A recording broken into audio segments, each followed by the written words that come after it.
G'day, Tragic here, and we have Vale, the last pack in the Steward cycle, or I don't even know what this cycle's called. What is this cycle called?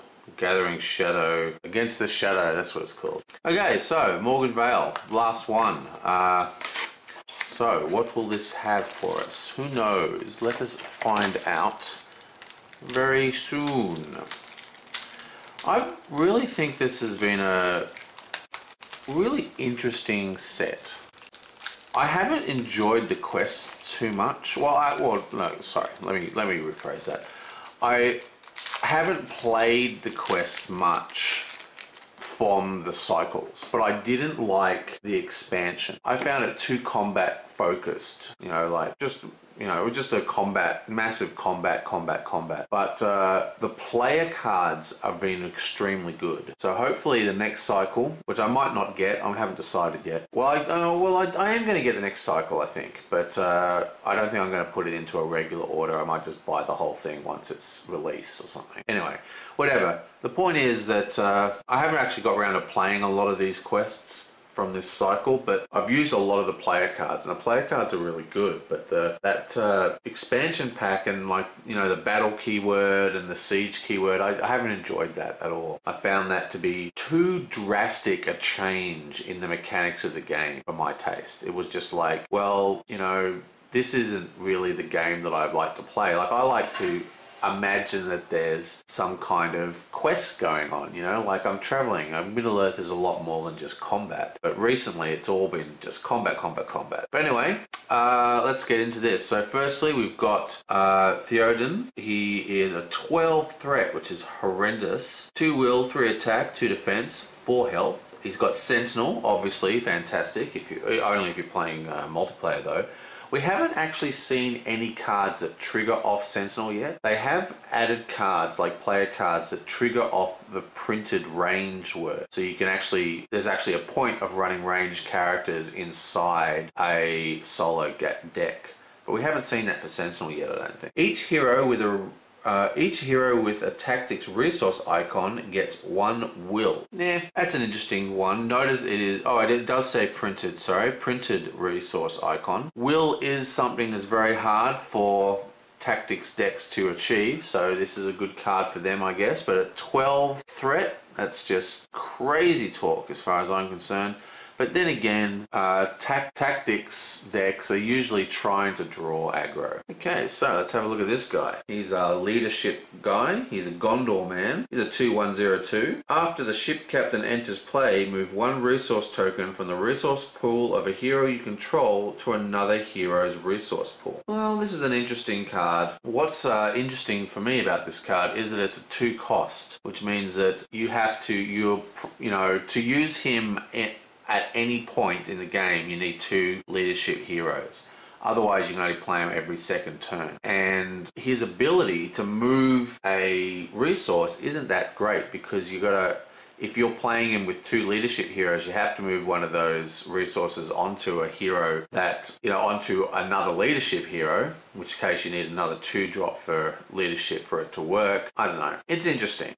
Maybe if you had lots of abundant resources, it would become more important. But then if you've got abundant resources, why do you need to move them around? Interesting. I'm not sure I'm particularly interested in this card. What else you got? I mean, leadership has so many options for resource gens. So Visionary Leadership, attached to a Gondor hero. While attached hero has at least 1 resource in his resource pool, Gondor characters gain 1 will. Well, that's an extremely good card.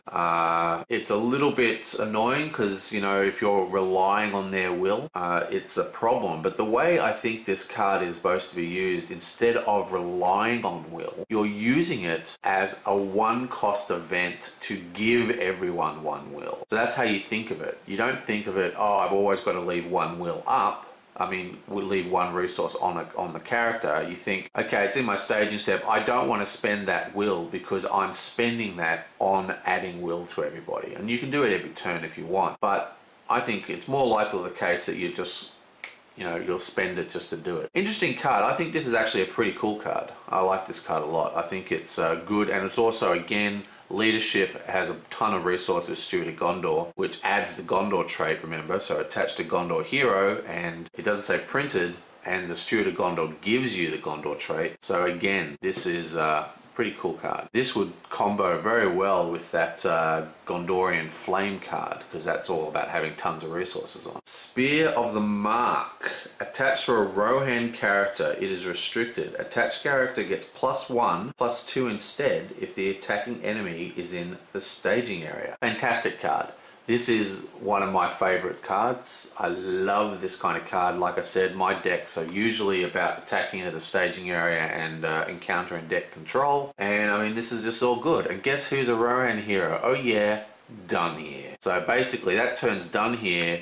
One copy of that is Dunhere attacking for 5 into the staging area. 2 copies is attacking for 7. That's beastly. Excellent card. Absolutely excellent. What have you got next? Fourth Inglorians. Combat action. Each Rohan hero can be declared as an attacker against enemies in the staging area this phase. Another good one for my kind of decks. Again, it only triggers off Rohan. Now, I would have to go through and see. I'm pretty sure there's some. Pretty sure that there might be some Lore Rohan. If not, I'm pretty sure there's actually an Add Rohan trait card, because this card is also looking like something I would definitely want in my staging area attack deck. I like it.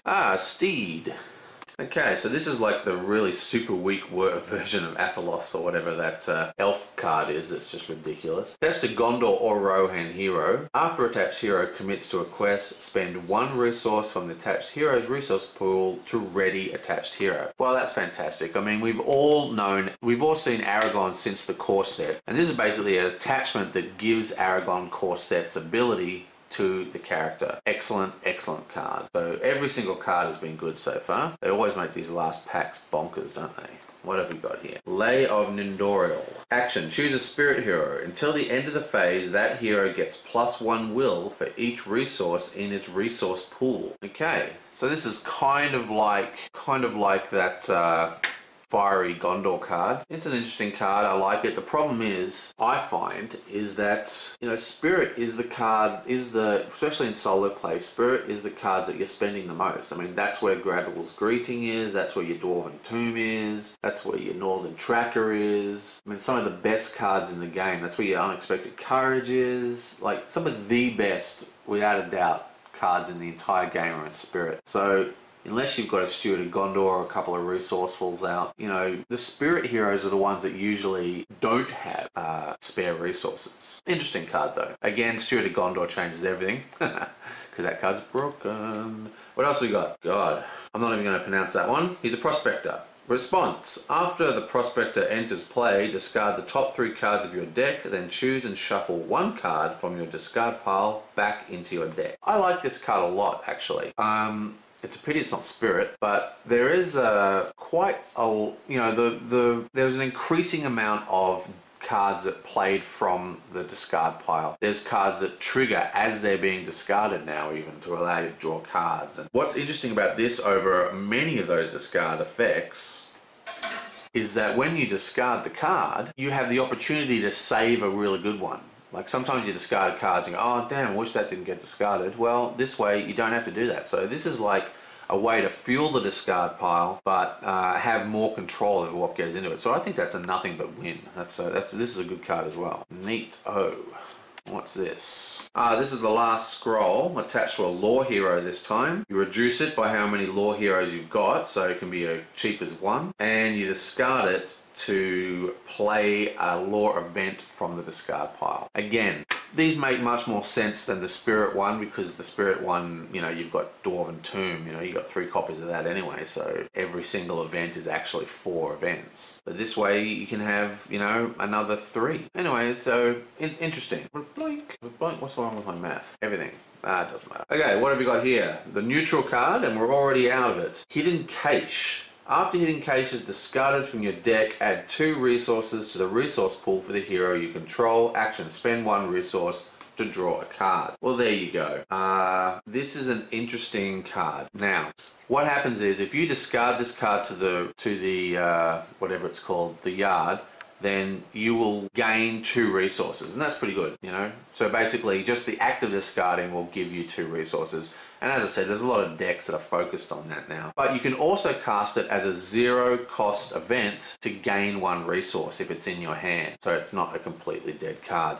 It's an interesting card. Now, the question is, I would have to look this up, but you play a card and then it's discarded. So you could play this to get 1 resource, and then because it gets discarded, you could get the 2 extra resources. So this could be a 3 resource swing for 0 cost. I'd have to check that, but I don't see why not. I mean, you play the card as an event and then you discard it. It is being discarded, which triggers the response. So I don't see why that wouldn't work. Okay, next. And that's it. That's it for the player cards. There's some really nice player cards in here and a couple of duds. I think there was like 2 duds. I'm not really into that hero, and I'm not really into this leadership guy, but leadership have always been incredibly weak, haven't they? Okay, so, wow, look at this. Dark, evil, brooding. The rear guard, nothing to travel through. Oops, let's look at 1B, A first. Set aside the Lord, the Nazgul, and the White Bridge, and add the Tower and the Muzrag and 1 copy of the Morgul Vale to the staging area. Wow, that is a lot of setup. Tower, the Nazgul, interesting. So what do we got? We got the Nazgul, the Tower, what else was it? The Lord and this guy, and 1 copy of the Morgul Vale. That was probably a location. There it is. Okay, so let's have a look at these starting cards. So what happens to them? Set aside. So these ones are set aside. The Lord is set aside, and the Nazgul set aside, and the White Bridge, which we haven't found yet. And the Tower.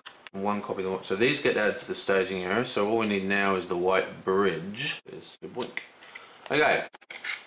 And what happens to the Tower? Yeah, that gets added. Okay, so these are the cards that get added to the staging area. So you start with all these in play. So it's a pretty heavy opening. It's got 5 threat to begin the game. Not bad. And whoop, for the second part, blah blah cannot leave play unless destroyed. If Magus is defeated, advance to the next stage. Okay, so to get past this stage, we need to destroy this guy. He's a 2/5/7, so he's pretty heavy. Forced. After he attacks, reveal the top card of the encounter deck. If that card is an enemy, put that card into play, engage with the defender. Okay, so that's pretty brutal card there. And the Morgul Vale, forced. At the end of each round, each player returns 1 enemy engaged with him to the staging area. That's also pretty brutal. Luckily we got we had a whole bunch of attack into the staging area cards in this. And to the Tower, we can capture this. The 2 Tower cannot leave play. Remove Ferrimar from the game. If 10 or more progress tokens are on this Tower, the players have lost the game. So I guess the Tower is getting slowly destroyed. Probably have a quick read of the manual.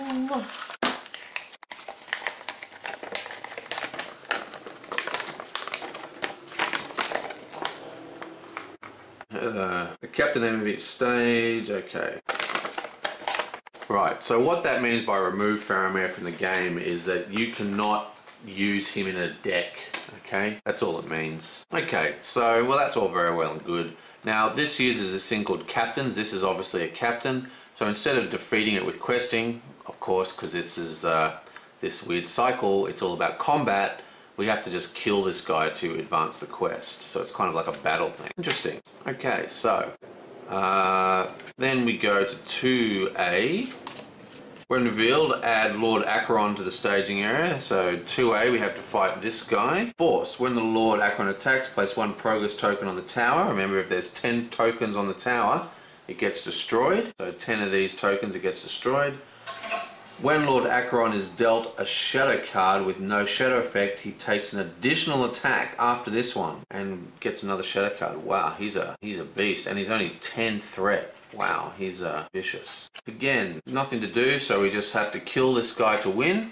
When revealed, add the Nazgul and of Municipality and the White Bridge. So we add both the White Bridge and the Nazgul when this one starts. The White Bridge, X's number of progress tokens to the tower. Okay, so that's how many tokens have been placed on here, I guess. And this is the bad guy, and he cannot have attachments. Reduce any amount of damage dealt to the Nazgul to 1. So you can only ever put 1 damage on him at a time. So let's just have a quick recap of the captains. We have these 2 captains and the Nazgul, and these guys are able to be trapped. You can put attachments on these guys, so you know, get a couple of forest snares out and you're fine. Okay, now this guy's ability is a bit curious. What if you're using Burning Brand? Burning Brand makes you discard and not resolve the shadow cards, but I would imagine that would still count as, like, even if you discard the shadow cards, you can still tell whether it is a shadow card or not. So I think his ability would still trigger even with Burning Brand. Okay, so let's have a look at everything else in this little monstrous pack. We have a whole bunch of, I don't know, they look like badasses. Let's have a look here. 35, 1, 2, 2, 6. Oops, my phone is ringing. Okay, I'm back, and it's ages later. Ages later. Where was I? 1, 2, 2, 6. Any damage that would be dealt to a captain enemy is dealt to the bodyguard instead. Well, considering the captains are the only way to advance, this is a pretty good card. Not really because it does much, but it does prolong the deck. You know, it does have a shadow effect. What is the shadow effect? Attacking enemy engages the next player and makes an immediately attack if able. Now, this is an interesting. The rules for next player, I think, are in one of the Khazad-dûm quests. I can't quite remember off the top of my head, but in solo, there is no next player.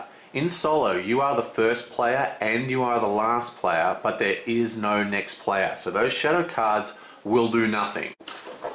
Let's confirm that for the people of little faith.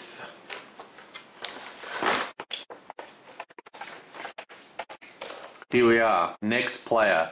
The next player is playing blah blah blah. If there are no other players in the game, there is no next player. So, these effects, these shadow cards do zip-a-rooney in solo matches. Pretty cool. Flip, flip. Okay, what's next? After the number of progress tokens are placed on the tower, deal Morgul Sorcerer a shadow card. Excellent. Defending player must place 1 progress token on to the tower or treat this attack as undefended.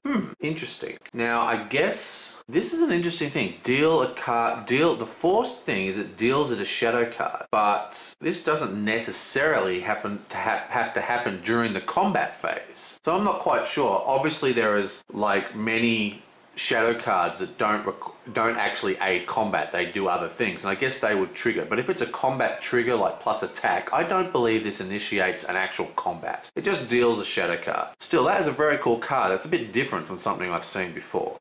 Okay, now there's the box art cover. I'm pretty sure that's the box art cover. Yep. 4. Ooh, that's a bit threaty. And it's a 40. When Morgul Tracker is optionally engaged, place 1 token onto the tower. Again, this is a 3 health. This guy here is a 3 health as well. Remember, in a solo match, you're going to be tapping good old Faramir to try and kill these guys out of their secret stash. Shadow, attacking enemy gets +1. If undefended, place 1 progress token. So, for example, if this shadow card was drawn for this guy, like that, you go, ooh, shadow card, ooh. I don't think it would do anything, unless you're in an actual combat, obviously. 1, 2, 3 of them. And now we are at the locations. The Morgul Road. Response. After Morgul Road leaves players an explored location, the first player may remove 1 progress token from to the tower or deal 1 damage to an enemy in play. Shadow. Return attacking enemy to the staging area after this attack. Okay, again, I really like this in this game, and they're really starting to explore it more, and that is not everything being about terrible things happen to you. This is a great little card because it has some threat, it has some progress tokens, it has a shadow card that's really annoying, but at the same time, its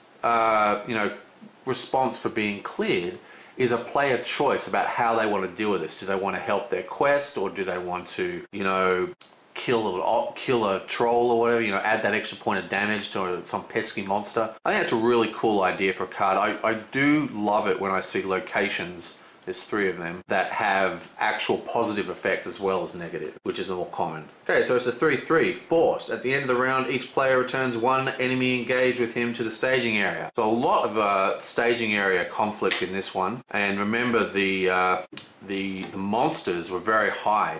40. Oh, 5, he's low. 35, 10, he's low. 1, he's low. 30. Well, I guess they're not all that high, but there is a lot of high ones. Okay, and now we're on to the treacheries. Impenetrable Fog. When revealed, the first player places 3 progress tokens onto the tower or reveals X additional cards from the encounter deck and adds them to the staging area. X is the number of players in the game. Interesting. Now, there's a couple of things to take note in here. 1, when revealed you can only cast cards after the when revealed has been revealed if you have a response window, like say Test of Will has a response that allows you to cancel when revealed. So you can't reveal this card then say tap Heramath, see what's coming next. You have to do that before the reveal step. But apart from that, this is a good card. Again, it's got a player choice, and I like seeing that. And there's been a lot of that in this quest. The player can choose how the event is going to be tackled, you know, like instead of it just all happening to you, there's some actual decision making in the event. What is worse? What is better? I like that. Doom 2! That's worse. Sleeping Malice. When revealed, each player must discard 3 random cards from his hand or place 1 progress token on the tower. Well, that's pretty vicious. Random discards are always bad. Especially in this game where you are, well, a lot of my decks, I end up with quite large hands. So randomly discarding can mean that the best cards, the cards I'm holding, the cards I'm waiting for, could become, you know, fodder for the yard. That's nasty. Okay, Terror drives them in. Terror drives them. Surge. When revealed, place 1 token on the... Okay, so this is just an encounter deck card to move it along. Just moves the whole game along. Nothing too bad. It does have an uncancelable Surge, and there should be 3 of them. Ooh, and another one. Ooh, look at that art. Beautiful. The Dead City looms. When revealed, raise each player's threat by the number of progress tokens onto the tower. If there are no progresses, the Dead City looms gain Surge. +1 attack for each progress token on the tower. Interesting. Well, that is this quest. This seems like a really cool one. I really like some of the dynamics in this quest. I think there's some really cool stuff going on here for the player, and I can't wait to play it. This is one of the quests out of the last... I just opened 3 of these packs basically and did 3 of these videos, and I think I'm looking forward to this one the most. I don't think it has the best player cards, but this quest looks really interesting, and I think it's pretty hard. Even though I think a solo player will actually have a slightly easier time with it based upon some of the way these cards function. Wait, didn't this have Faramir or something in it? Was I just getting confused with a totally different quest? Yeah, Faramir's not even in this quest. Oh my god. This whole video is a complete waste. Just got it confused with the last quest. Oh well, the individual card assessments I'll stand by, but forget all that stuff about the actual quest, shall we? Awesome. Okay, let me pick my favorite cards and we'll get her out of here. Okay, so my favorite card for the player is this one here, which allows extra power to attacking into the staging area, because that's one of my favorite deck archetypes. And this card just makes my deck that is getting a little bit harder to use because the defense of the monsters are getting high and, you know, Dunhir is not able to hit them as easily. This is just awesome. So, you know, you've got the same chance of drawing as a mark, except this one counts for 2 instead of 1. So that's really awesome. It was a really close thing though for this card here, which is basically an attachment that gives cards, Gondor or Ronan cards, the ability to use the same as the Aragon core set. So you can spend a resource as you quest to not tap. Fantastic. And my favorite art for the player cards is this one here of this chick staring off into the ocean. Awesome. I actually do that myself quite a lot. I live right next to the beach. I go walking up and I watch the sunset. So, ooh, phone is ringing. Oh, puss, get out of the way. Okay, so my favorite enemy card is this one, encounter card. Basically, I love the way that this has a forced effect that doesn't occur, and it uses the shadow cards outside of the combat round. I think that's awesome. I like seeing simple changes that change up the game without really changing it so much, like say Sieged and battle keywords, which just are like completely, you know, it's like a different game. Like this is very subtle but interesting, I think. That's why I like this card.